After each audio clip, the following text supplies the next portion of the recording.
Kisah sejarah ini berawal dari sebuah wilayah subur yang terletak di jantung Pulau Jawa bagian tengah, tepatnya di sepanjang aliran Sungai Serayu yang melegenda. Kawasan ini memiliki bentang alam yang memukau dengan deretan pegunungan yang hijau serta lembah-lembah yang menyimpan kekayaan agraria luar biasa sejak zaman kerajaan kuno hingga masa kolonial. Sebelum dikenal dengan nama yang sekarang, wilayah ini berpusat di sebuah daerah bernama Banjar Petambakan yang berada di sisi utara Sungai Serayu. Kadipaten Banjar Petambakan merupakan daerah bawahan yang memiliki peran penting dalam menyuplai logistik serta menjaga stabilitas keamanan di wilayah pedalaman Jawa Tengah pada masa itu.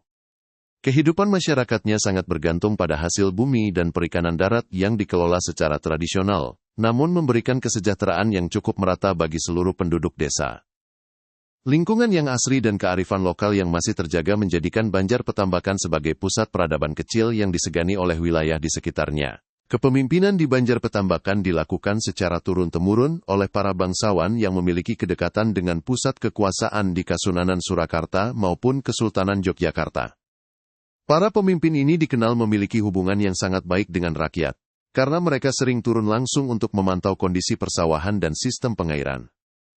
Meskipun skalanya masih terbatas, tatanan sosial dan hukum adat di wilayah tersebut sudah berjalan dengan sangat teratur dan ditaati oleh semua warga. Ridho Tuhan selalu diharapkan dalam setiap upacara adat yang dilakukan sebagai bentuk syukur atas melimpahnya hasil panen yang didapatkan oleh para petani setiap tahunnya.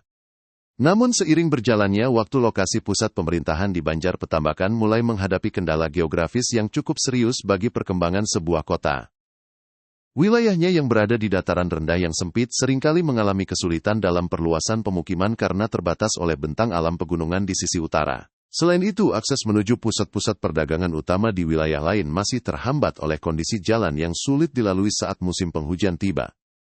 Kebutuhan akan sebuah pusat pemerintahan yang lebih representatif dan memiliki ruang tumbuh yang lebih luas mulai menjadi pembicaraan hangat di kalangan para sesepuh dan petinggi kadipaten. Keadaan alam yang menantang ini tidak menyurutkan semangat warga untuk tetap berkarya dan menjaga warisan leluhur yang sudah ada sejak ratusan tahun lalu. Mereka tetap setia menjalankan rutinitas sebagai petani dan pengrajin sambil menunggu datangnya perubahan besar yang akan membawa kemajuan bagi wilayah mereka.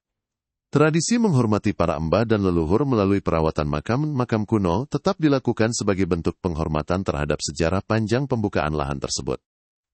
Di tengah ketenangan itulah sebuah peristiwa besar di tingkat nasional akan segera mengubah arah sejarah wilayah Banjar Petambakan untuk selamanya. Perubahan besar mulai terasa ketika berkecamuknya Perang Diponegoro atau yang sering disebut sebagai Perang Jawa yang berlangsung antara tahun 1825 hingga 1830 Masehi. Perang ini merupakan salah satu pertempuran terbesar di Tanah Jawa yang melibatkan perlawanan rakyat di bawah pimpinan Pangeran Diponegoro melawan kekuasaan pemerintah Hindia Belanda. Dampak dari peperangan ini sangat luas hingga menyentuh sendi-sendi pemerintahan di tingkat daerah termasuk wilayah Banjar Petambakan yang letaknya cukup strategis dalam jalur logistik perang. Ketidakpastian politik dan keamanan membuat banyak tatanan administratif harus disesuaikan kembali demi menjaga ketertiban umum di masa transisi tersebut. Setelah perang berakhir pada tahun 1830 Masehi, pemerintah Hindia Belanda melakukan reorganisasi besar-besaran terhadap wilayah-wilayah yang ada di Jawa Tengah. Banyak kadipaten yang digabungkan atau diubah statusnya guna memudahkan pengawasan dan pemungutan pajak bagi kepentingan kolonial, yang baru saja kehilangan banyak biaya perang. Banjar Petambakan pun tidak luput dari penataan ulang ini, di mana diperlukan sosok pemimpin baru yang kuat, dan mampu merangkul kembali masyarakat yang sempat terpecah selama masa peperangan. Kondisi sosial ekonomi yang carut-marut setelah konflik panjang memerlukan penanganan yang sangat serius dari seseorang yang memiliki integritas dan loyalitas yang tinggi. Pada masa tersebut, hubungan antara pemimpin lokal dan pemerintah pusat menjadi sangat krusial dalam menentukan masa depan sebuah daerah di bawah sistem birokrasi yang baru. Perang Diponegoro meninggalkan luka mendalam namun juga memberikan pelajaran berharga tentang pentingnya kedaulatan dan pengelolaan wilayah yang mandiri. Masyarakat mulai menyadari bahwa perubahan administratif bukan sekadar perpindahan kekuasaan, tetapi juga peluang untuk membangun kembali kehidupan yang lebih stabil dan teratur.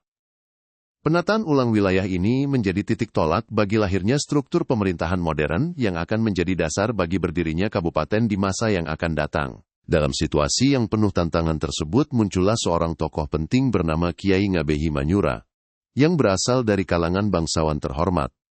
Beliau dikenal sebagai sosok yang cerdas berani, dan memiliki pandangan jauh ke depan mengenai pentingnya modernisasi birokrasi di tingkat lokal.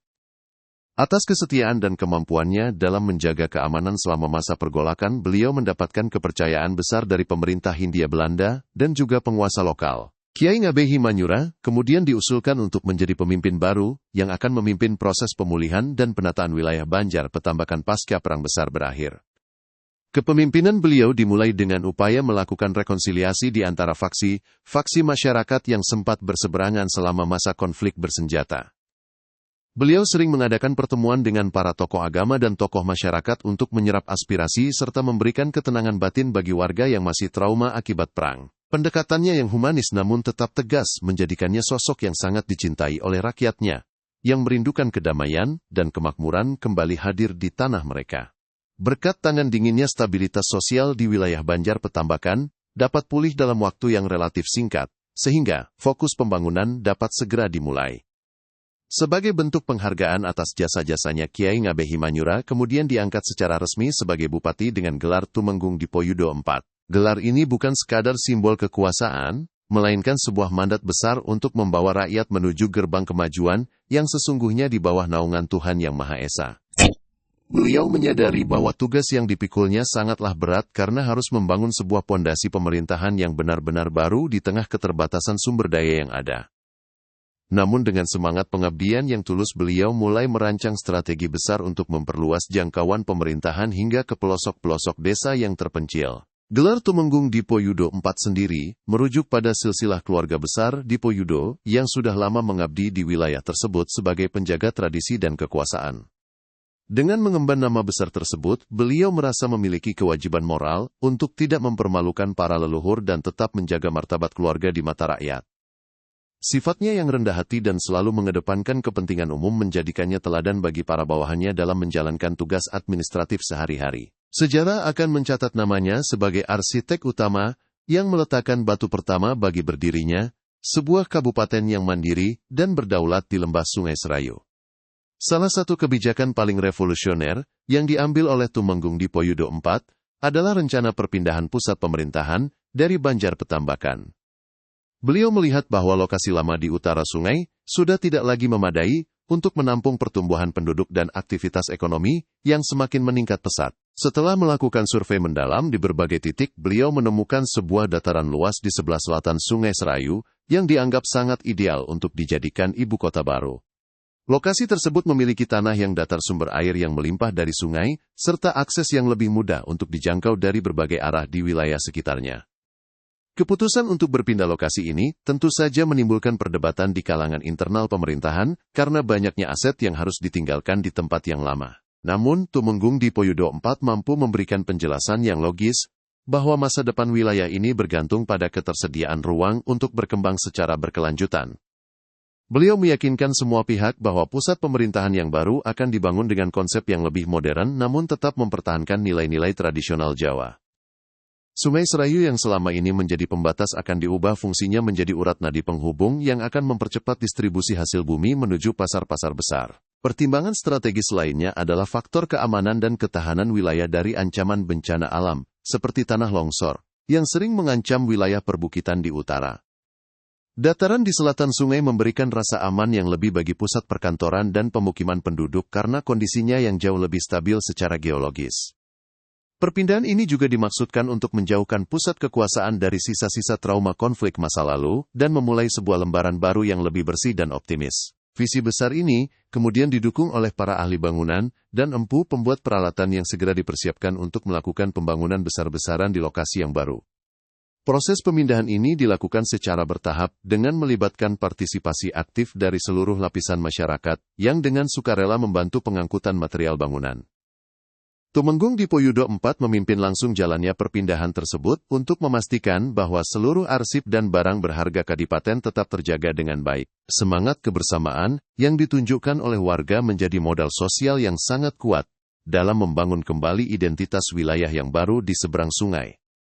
Langkah ini menjadi bukti bahwa sebuah kepemimpinan yang bervisi besar mampu menggerakkan hati banyak orang untuk mencapai sebuah tujuan mulia demi kemajuan bersama.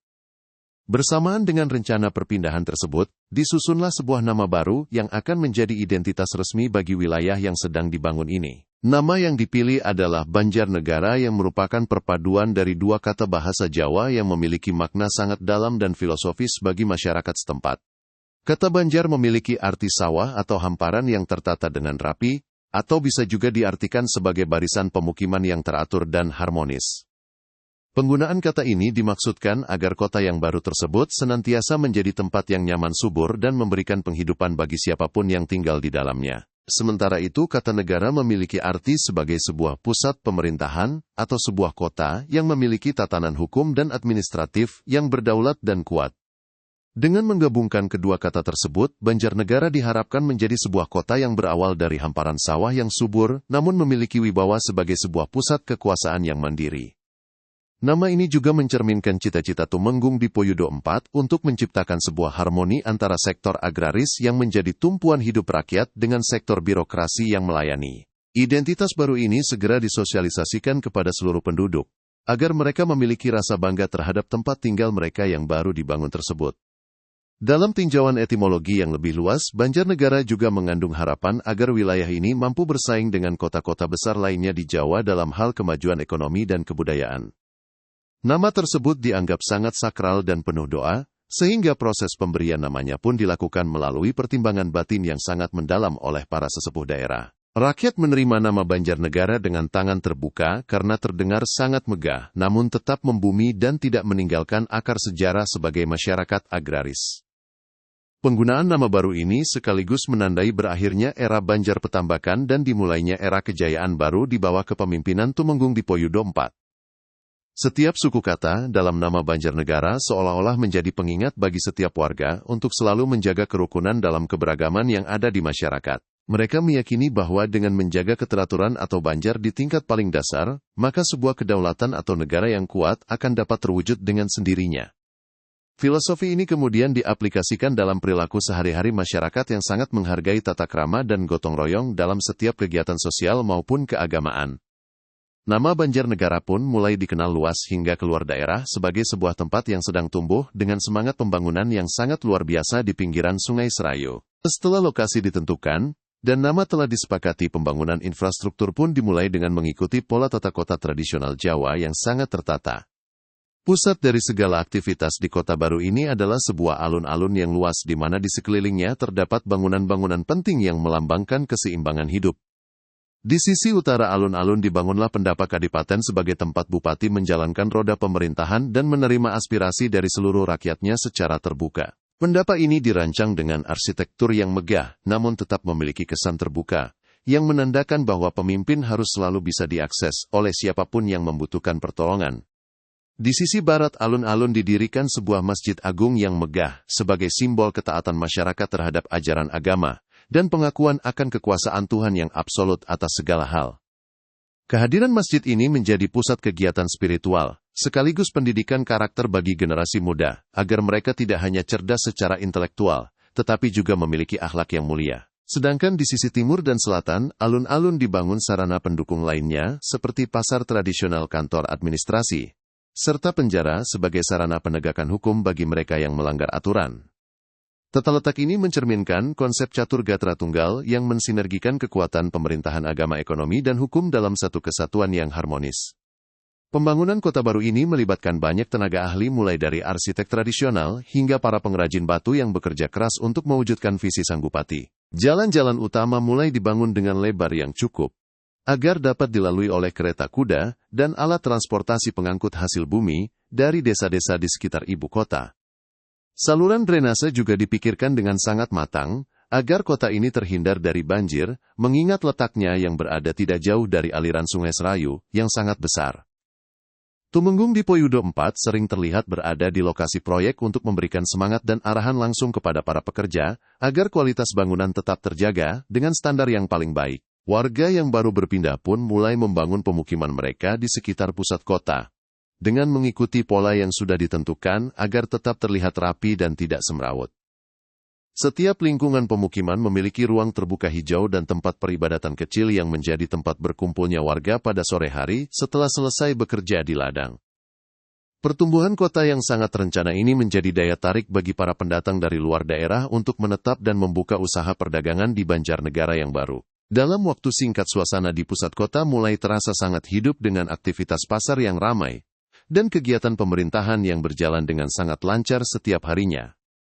Setelah seluruh persiapan infrastruktur dan perangkat pemerintahan dirasa cukup matang, maka diajukanlah permohonan pengesahan kepada otoritas tertinggi di tingkat pusat. Momentum yang sangat bersejarah tersebut akhirnya terjadi pada tanggal 22 Agustus tahun 1831 Masehi di mana secara administratif Kabupaten Banjarnegara resmi berdiri sebagai entitas politik yang mandiri. Tanggal ini ditetapkan berdasarkan surat keputusan dari pemerintah Hindia Belanda yang mengakui keberadaan Tumenggung Dipoyudo IV sebagai pemimpin yang sah di wilayah tersebut.